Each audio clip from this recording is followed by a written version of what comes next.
welcome to this popular channel where we talk about DIYs. My name is QD, and today we are going to be talking about how to make satin bonnet. This beautiful ruffled satin bonnet. Okay, I don't know if I've informed you that I sell beautiful bonnets like this.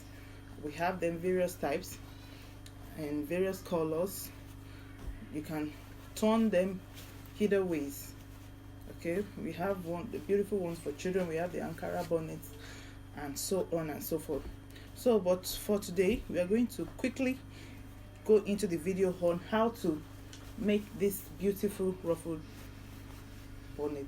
And you can see it's very big, it's super large. It can be worn either ways. Like, let me show you a quick example of how to wear this one now. Okay, so when you put on this and go to bed, you're sure your hair is protected. And no matter how long your hair is, the more reason why you should have something like this is you can easily put it in. You can easily put your hair in. You can put your hair in a bonnet and still put it on. It contains everything. Let me show you a quick example on how to do that. Okay, so what you just do is to put your hair in a twirl like this,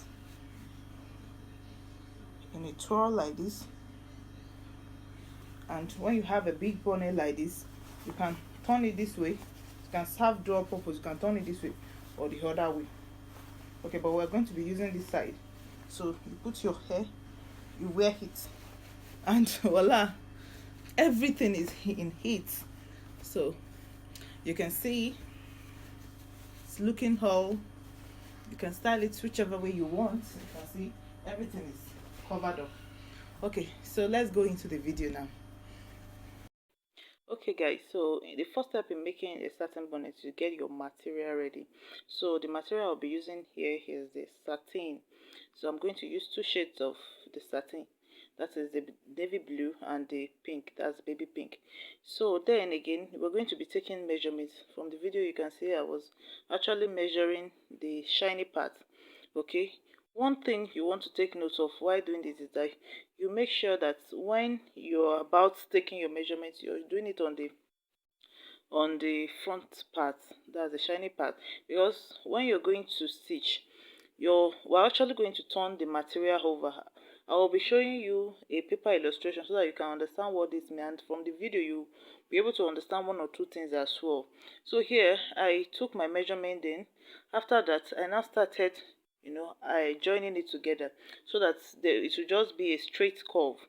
Okay, so after this now you make sure you get your pins ready as well, because you can see from the video this material when you're working with it is actually very slippery, and when you're working with it on your machine too, you have to actually be careful because it's slippery. So after taking the measurements, you go ahead and join. Then after joining, you can as well use your pin so that when cutting you're not going to make mistake. So after then you make sure you cut it. Then what you get is like you get it, after you've cut, you get it in circular from the measurement. After the folding, I'll make a pop-up now on the paper illustration how you fold your material. So after you cut it, it's going to come out in circle. That's going to be like a round circle. So after then you're going to get your material on your machine, and you make sure you're going to stitch it. You're going to stitch the edges round. So from the video you can see I'm stitching the edges bit by bit. Then after then I'm going to leave a very tiny opening. So from this tiny opening now is where I will turn. So now from the video, just take note of something, that is when you're sewing now, you're sewing the dull part. That's the part that you're not going to use. This part that I'm sewing now is the part that's going to actually be inside, because I'm going to leave an opening. Through this tiny opening, I'm going to turn the material around. So when I turn the material now, we're going to get the front part of the satin, that's the shiny part. You understand now?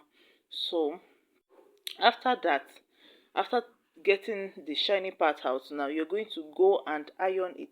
As you're going to follow the edges now, you're going to follow the edges around. You get your iron, just put it on low heat, then iron the edges. Meanwhile, you get your, what they call it, this elastic band too ready. So after ironing the edges now, that is, we are trying to smoothen the edges so that after the turning or whatever effect, it's not going to be showing. That is not going to make it so puffy at the tip. So after then now, we're going to get our measuring tape now, and we're going to measure like 2 to 3 inches. Depends on how you want the ruffled part to be. For me, I wanted the ruffled part to be actually very full. So, but if you don't want it so full like this one I'm making, you can actually get like from the tip of the bonnet you've sewn. While going around on the particular spot, you leave space, because it's through that space now we're going to use our paint to pass the band. So make sure you leave a space, a little space from there. So after then, you get your safety pin, you pass the band in it, then you seal up. So after that, it's just enjoyment that remains. You can begin to style your bonnet anyhow, and see you guys later.